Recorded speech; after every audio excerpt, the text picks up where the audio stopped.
this global Sumud Flotilla was inspired by the words of Palestinians. They were the ones who first mentioned this idea of sending dozens of ships with hundreds of people from all over the world at once to try again to break the Israeli illegal and inhumane siege. So this idea was very much outsprung of Palestinians, and what we are doing here is to listen to the calls of Palestinians and acting upon them, where they are calling for people all over the world, the free people of the world, to take a stance and to end our complicity.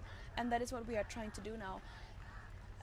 This is the very bare minimum we can do, and I am absolutely disgusted by how there are so many people who are unable to say anything, who are unable to do the very bare minimum, to even acknowledge the genocide, to even go to a demonstration, to even attend a protest, when people are fighting for their lives to survive and to sustain their families.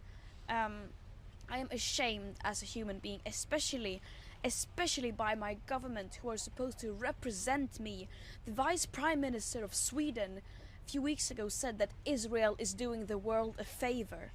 The fact that isn't getting more outrage is absolutely appalling.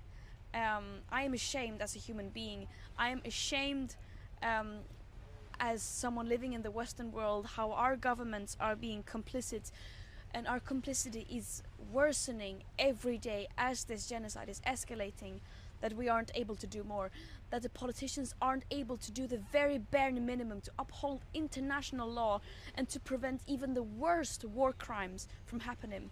This is a textbook example of how our systems have failed.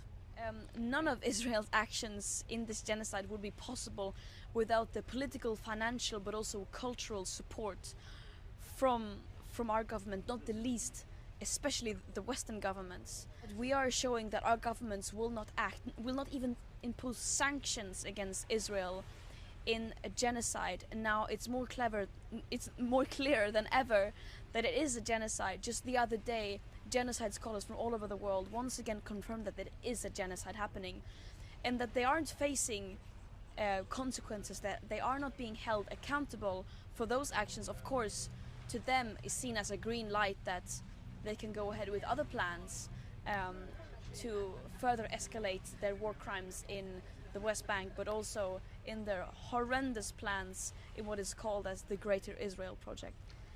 I for sure believe that if we reach a critical mass of people all over the world showing international solidarity, demanding and forcing their governments to take action and end their complicity, that will of course be a game changer, because, as I said, Israel is completely dependent on the support, financially, culturally, politically, that they are receiving from especially Western governments.